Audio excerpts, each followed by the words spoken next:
On va continuer donc avec les tableaux. Alors les tableaux, c'est un type de variable en fait un petit peu particulier puisqu'il va permettre dans une seule variable de stocker tout un tas d'informations. Il va permettre en fait de stocker un tableau dans une variable.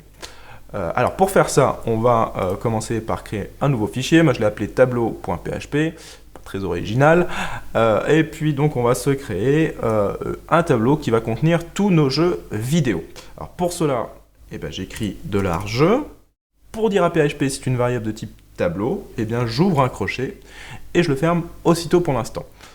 Et là on se rend compte que les crochets à la fin d'une variable, on l'a déjà rencontré. Et oui, rappelez-vous, c'était dans les get et les post.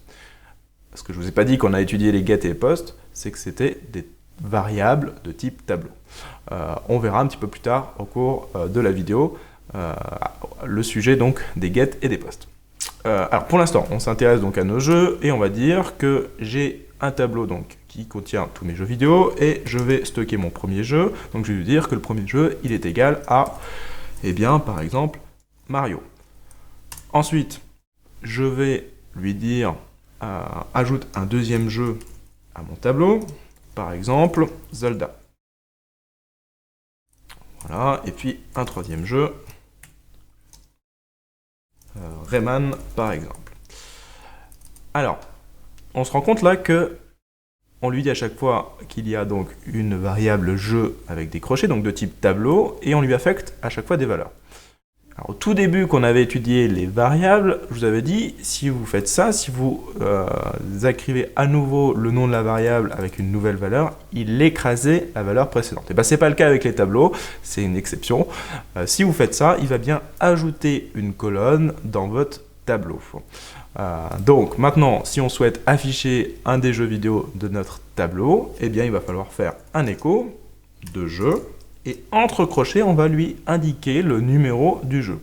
En sachant que quand on crée un tableau, le premier ajout dans notre tableau porte le numéro 0. Zelda a donc le numéro 1 et Rayman le numéro 2. Donc si je veux afficher Zelda, j'affiche 1. Je vais actualiser ma page et j'ai bien Zelda qui apparaît. Alors, avec cette méthode, il y a un petit inconvénient, c'est que si je viens ajouter un jeu entre Mario et Zelda, donc ici par exemple, on va ajouter donc, par exemple, les Sims. Si j'actualise ma page, c'est les Sims qui apparaissent. Pourtant, je n'ai pas changé mon jeu 1. Eh bien oui, mais vu qu'on a placé les Sims entre Mario et Zelda, les Sims portent le numéro 1. Mario c'est le 0, ça c'est le 1, et Zelda a maintenant le numéro 2. Alors pour éviter cela, on peut lui passer entre les crochets le numéro du jeu qu'on ajoute. C'est ce qu'on appelle l'index en fait. Donc par exemple, Mario c'est le numéro 0, les Sims, pour l'instant je ne l'ajoute pas, Zelda on a dit que c'était le numéro 1, Rayman le 2, et puis donc Sims on va dire que c'est le 3. Si j'enregistre, ça corrige bien le problème, Zelda apparaît à nouveau. On va regarder maintenant donc la représentation graphique du tableau que je vous ai fait donc en dessous des fenêtres.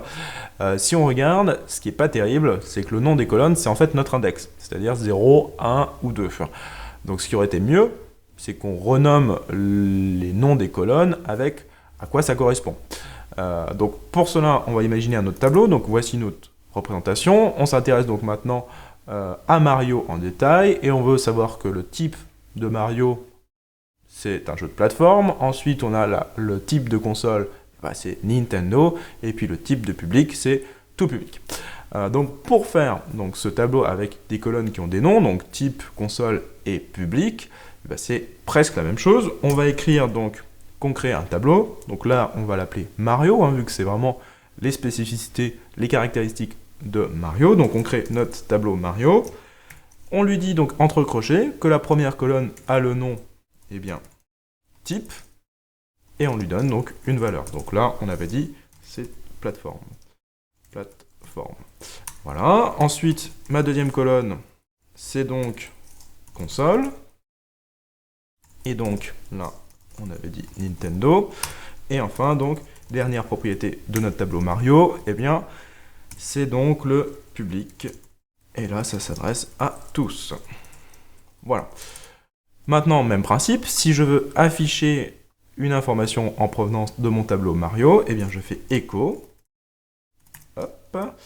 de Mario, et je lui passe donc entre crochets eh bien, la colonne qui m'intéresse. Par exemple, je veux connaître le type de console. Hop, j'actualise et j'ai bien Nintendo qui apparaît. Alors c'est bien, on progresse, on a maintenant donc des colonnes qui ont des noms, sauf que on est un petit peu embêté, parce que si pour chaque jeu je suis obligé de créer un tableau, c'est pas terrible, hein. Je vais avoir un tableau Zelda, un tableau Rayman, un tableau Mario. Ce qui serait bien, c'est d'avoir un seul tableau qui contient l'ensemble de mes jeux sur les différentes lignes, et puis en colonne, on aurait les différentes caractéristiques. Donc voici une représentation graphique. Donc pour faire ça, il va falloir en fait lui dire eh bien, qu'on va créer donc un tableau que je vais appeler donc jeu. Donc là, je vais mettre un X pour faire la différence avec le premier tableau. On va ouvrir des crochets et on va lui dire que maintenant, on travaille donc sur quel eh bien, jeu. Par exemple, Mario. Donc c'est-à-dire que là, je suis en train de lui dire, en fait, crée-moi une ligne qui s'appelle Mario. Et ensuite, je rouvre des crochets avec à nouveau type, comme on l'avait vu au-dessus. Donc ça sera ma colonne en fait. Et on va lui donner donc pour Mario le type de jeu, donc c'est-à-dire c'est un jeu de plateforme. Ensuite, on va continuer. Donc toujours pour Mario, on va dire que la console c'était Nintendo. Et enfin donc que pour Mario, le public c'est tout le monde. Si maintenant je veux ajouter une nouvelle ligne, eh bien je copie ce schéma. Et là, on va s'intéresser maintenant eh bien, au jeu Zelda. Donc là, je vais le remplacer partout. Et donc le Zelda type, eh bien, je vais écrire RPG par exemple. Zelda console, c'est toujours Nintendo. Et puis donc Zelda public, là, on avait dit adulte. Voilà. Donc tout ça, en fait, c'est bien un seul tableau qui contient différentes lignes, Mario et Zelda, et puis donc des colonnes type console et public, type console et public. Si maintenant je veux afficher une des valeurs du tableau, eh bien je fais écho de jeu, donc avec un X. Quel jeu je veux afficher? Par exemple Zelda. Et puis donc, qu'est-ce que je veux savoir de Zelda? Eh bien, le type de jeu que c'est. Donc là, je dis type. Hop, j'actualise. Alors j'aurais dû commenter au fur et à mesure, mais différents échos. Hop. Et j'ai donc RPG qui apparaît. Allez, on termine avec une petite astuce au sujet des tableaux. Il y a une fonction bien pratique qui vous permet de lister eh bien, les différentes informations d'une variable. Ça vous fait une sorte de représentation. Donc ça s'utilise sur tous les types de variables, mais c'est encore plus pratique quand on bosse sur les tableaux, parce que quand on le voit, quand on voit notre variable jeu, il commence à avoir pas mal de données. Donc si on veut n'importe où dans son code voir à quoi correspond donc notre variable jeu, eh bien on écrit printer, donc qui est une fonction toute prête, et on lui passe en paramètre eh bien, le nom de la variable qu'on va étudier. Donc moi c'est jeu.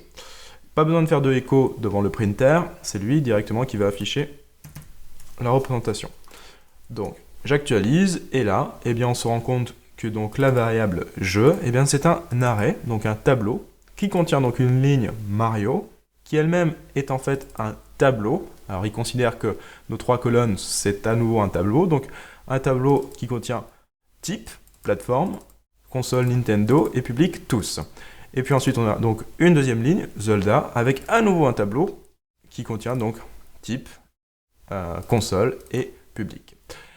Donc ça c'est très pratique quand vous allez coder, quand vous allez avoir par exemple un bug sur une variable, vous ne savez pas exactement comment elle est constituée, par exemple votre variable, et ben vous faites un printer et vous avez tout le détail. Intéressant également, quand on a vu tout à l'heure les get et les post, eh bien vous pouvez faire un printer sur un post.